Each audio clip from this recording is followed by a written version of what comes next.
Hello. आज हम बात करने वाले हैं परम पावन दलाई लामा जी के जो 4 संकल्प हैं उन 4 संकल्पों के बारे में। और उन 4 संकल्पों को हम समझ के उनसे कुछ शिक्षा लेके, उनसे कुछ शिक्षा धारण करके हम अ, कुछ सीख सकते हैं। तो सबसे पहले उनका जो अ, संकल्प है वो मानवीय मूल्यों को प्रमोट करना चाहते हैं। वो कहते हैं कि हम सभी मनुष्य होने के नाते और सभी एक दूसरे के साथ भाईचारे के साथ रह के हम अपने जीवन के मूल्यों को अच्छी तरह से हम प्रमोट कर सकते हैं। व्यक्ति जब पैदा होता है तो वो मनुष्य पैदा होता है, उसके बाद उसको कुछ धर्मों के, अपने संप्रदायों के, अपने मान्यताओं के कुछ लेबल लगाए जाते हैं।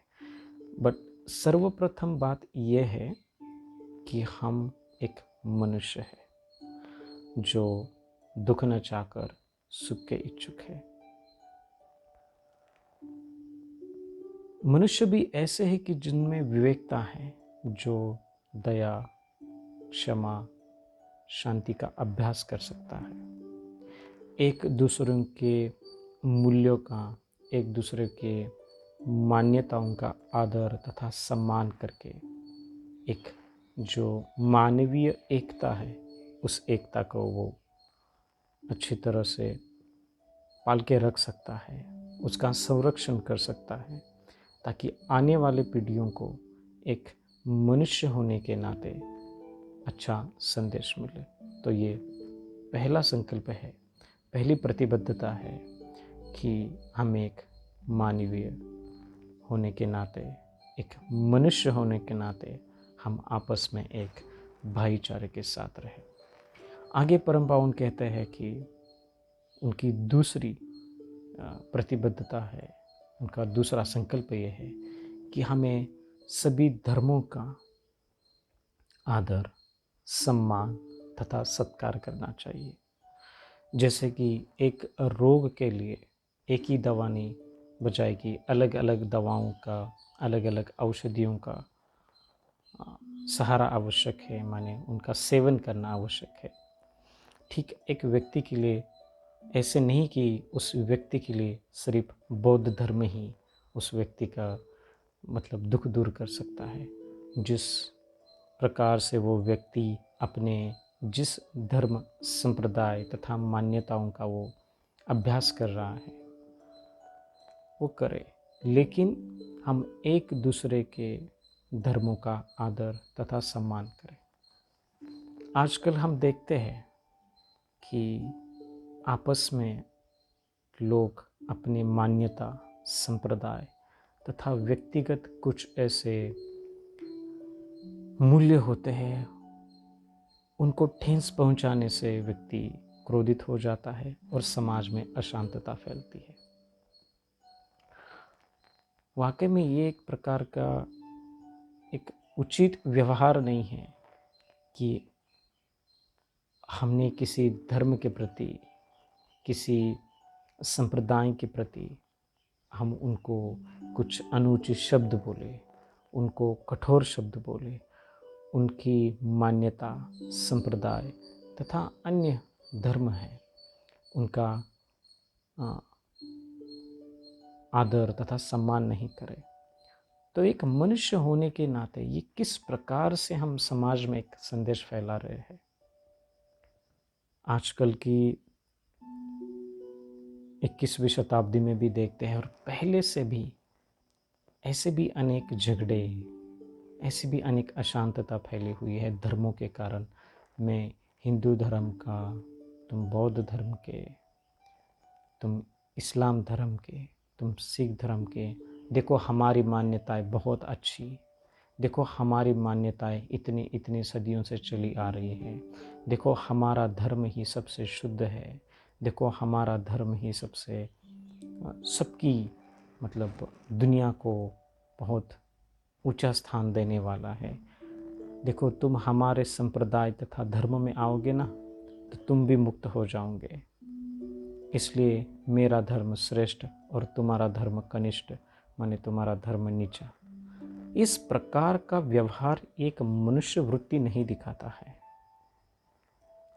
आप किस प्रकार से प्रिटेंड कर रहे हो खुद को, किस प्रकार से प्रेजेंट कर रहे हो, जिस तरीके से आपका व्यवहार है, आपने चोला पहना है, जिस तरीके से कपड़े पहने हैं, उस तरीके का हमारा व्यवहार नहीं है। और हम देश में, दुनिया में कुछ ऐसे शब्द बोलते हैं, समाज में कुछ ऐसे शब्द बोलते हैं कि जिनकी वजह से आने वाली पीढ़ियों को एक उपद्रव पैदा होता है। तो ये मनुष्य तथा अपने धर्म के मूल्य हैं। क्या ये मूल्य हमें सही में ये सिखाते हैं कि देखो मेरा धर्म ही श्रेष्ठ है, मेरे धर्म को ही आप अपनाओ, मेरे धर्म को आपने अपनाया तो आप मुक्त हो जाओगे, क्योंकि ये अनेक सालों से चलता आया है, यही निसर्ग का नियम है। इस तरीके से ये समाज में हम इस तरीके के विधान करके हम खुद को क्या साबित करना चाहते हैं? क्या हम ये साबित करना चाहते हैं कि मैं एक अच्छा हिंदू हूँ? क्या हम ये साबित करना चाहते हैं कि मैं एक अच्छा बुद्धिस्ट हूँ? क्या हम ये साबित करना चाहते हैं कि मैं ईसाई हूँ, मैं सिख हूँ? हमें साबित ये करना है कि हम मनुष्य होने के नाते हम एक दूसरे के संप्रदाय, धर्मों का किस प्रकार से हम आदर तथा सम्मान करें। जब हम किसी धर्म तथा संप्रदाय का कुछ हम सम्मान नहीं करते हैं तो समाज हमें देखता है, हम कट्टर हिंदू हैं, हम कट्टर बौद्ध ही तो बौद्ध ही रहेंगे, हम किसी अन्य धर्मों को नहीं मानेंगे, या फिर हम कट्टर ईसाई है तो हम ईसाई बन के रहेंगे, कट्टर सिख है तो सिख बन के रहेंगे। अच्छी बात है। कट्टर बनने का अर्थ ये है कि अपने मूल्यों को जो सही में शिक्षा देती है, दया, क्षमा, शांति, उनसे हम कट्टर रहे, उनका हम अभ्यास करें, करुणा का हम अभ्यास करें। कट्टर होने का अर्थ ही यही है कि अपने धर्मों में, माने अपने दर्शन शास्त्र में जो कुछ अच्छी बातें हैं उनका आत्मसमर्पित भाव से अभ्यास करना और एक दूसरों की हेल्प करना, यही तो कट्टर होना है। कट्टर होना ये नहीं है कि मेरा धर्म श्रेष्ठ है और तुम्हारा धर्म कनिष्ठ है, मेरा धर्म बहुत ऊंचा है, तुम्हारा धर्म नीचा है। किस प्रकार के दर्शन शास्त्र हमें ये सिखाते हैं कि देखो ये बोलने से, किसी को ये बोलने से तुम्हारा धर्म श्रेष्ठ हो जाएगा। आप समाज में किस प्रकार के चरित्र हैं, आप किस प्रकार से आपका व्यवहार है, ये दर्शाता है। तो परम पावन जी है जो धार्मिक एकता बनाए रखने का जो संकल्प है उस पे हमने बात की है। परम पावन जी का कहना है कि हम एक दूसरे के साथ रहें, लेकिन मैंने उसको विस्तार से मैंने खुद कहा है, उन्होंने ये नहीं कहा है। जिस प्रकार से मैंने उनकी जो संकल्प है, उनके जो 4 संकल्प है, उनको मैं विस्तारित कर रहा हूँ। तो हमें बहुत अच्छी तरह से समझना है कि एक तरीके से हम अभ्यास करते हैं, लगन से अभ्यास करते हैं। माने मैं एक बौद्ध हूँ और बुद्धिज़्म का अच्छे से अभ्यास कर रहा हूँ, उसमें महाकरुणा का अभ्यास है, क्षमा का अभ्यास है, किसी की हत्या नहीं करनी है, अपने मूल्यों का आदर, सम्मान तथा सत्कार करना है। और मैं कहीं और जाता हूँ और किसी के साथ क्रोधित होता हूँ, किसी के धर्म के प्रति कुछ अनुचित शब्द बोलता हूँ, तो एक अच्छे बौद्ध होने का एक संकेत नहीं है कि आप किसी धर्म के प्रति आप कुछ ऐसे शब्द बोले कि उनकी भावनाओं को ठेस पहुंचे,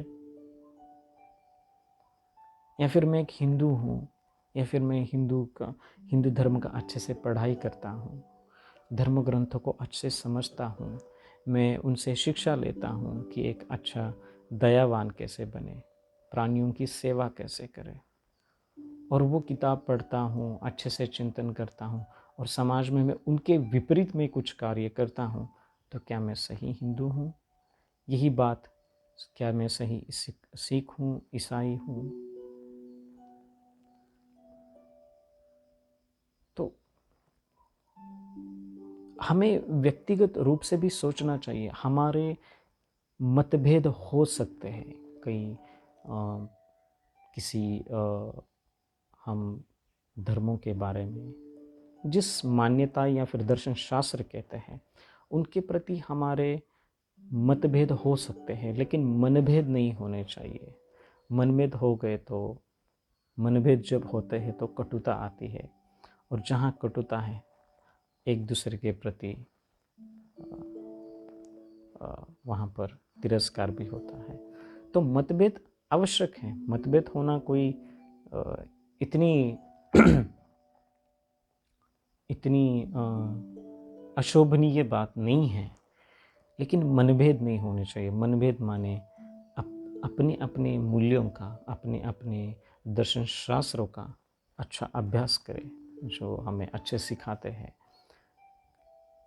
लेकिन जब हम समाज में एक प्रकार से प्रेजेंट होते हैं, खुद को हम एक प्रकार से हम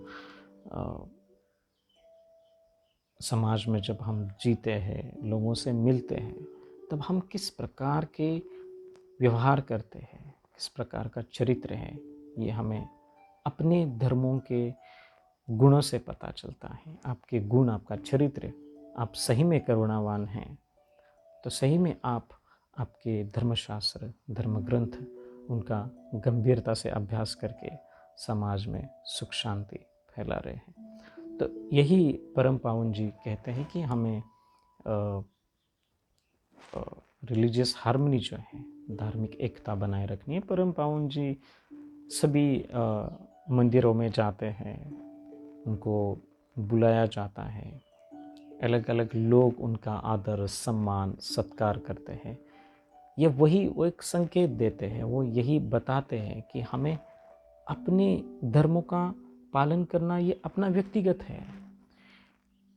लेकिन अनेक बाकी के भी भारत में अलग धर्म भी है, संपूर्ण जगत में अलग अलग प्रकार के धर्म हैं, उनके दर्शन शास्त्र हैं, उनको अच्छे से हम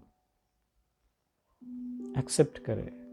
एक धार्मिक होने के नाते, एक करुणावान होने के नाते उनका हम आदर तथा सम्मान करें, यही परम पावन जी कहते हैं। तो खास करके हमें ये गंभीरता से सोचना चाहिए।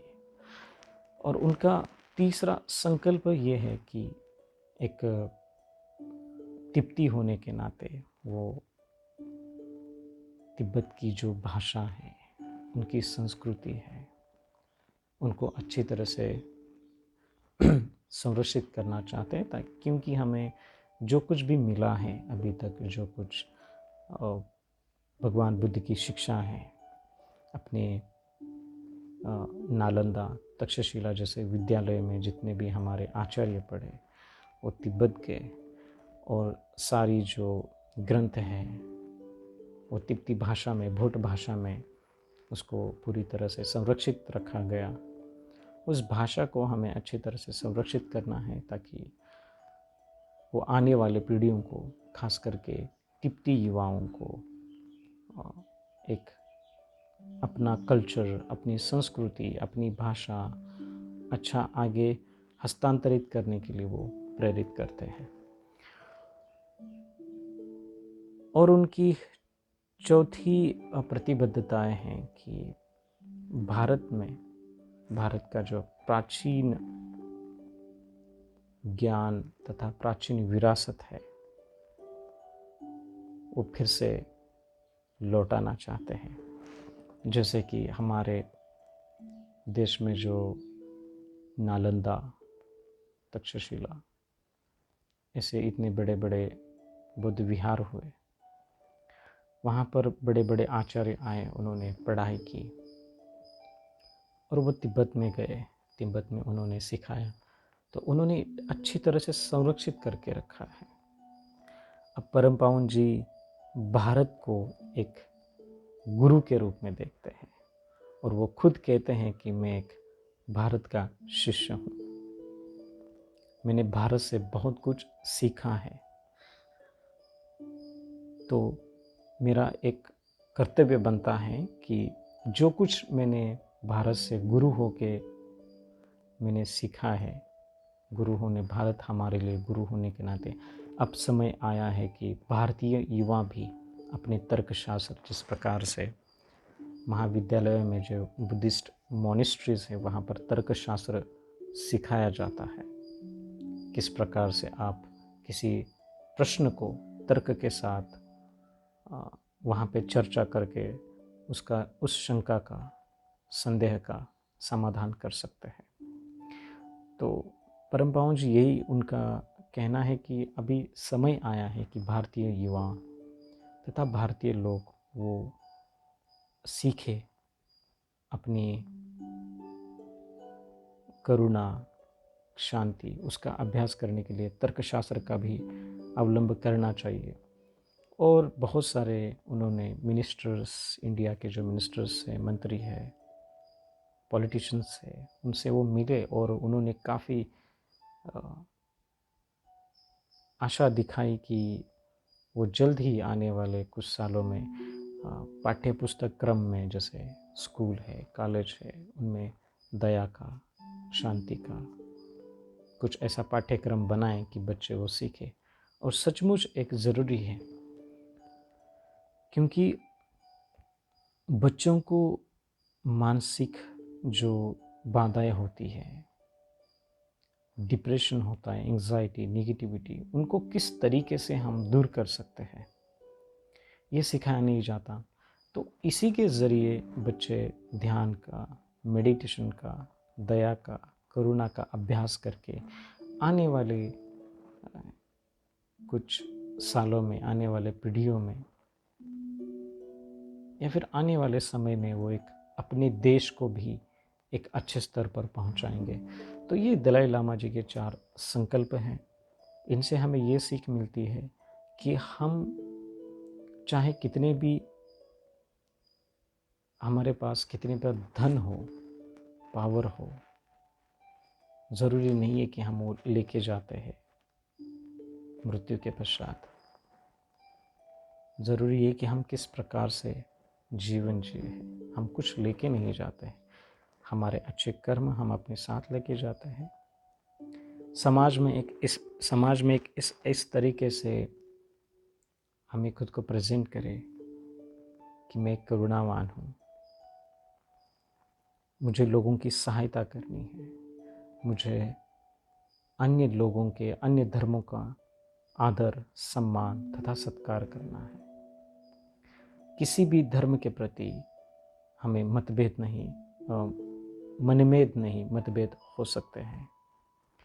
तो 4 संकल्प जो है परम पावन जी के, कि किस तरीके से हम मनुष्य होने के नाते हम समाज में एक दूसरे को हेल्प कर सकते हैं,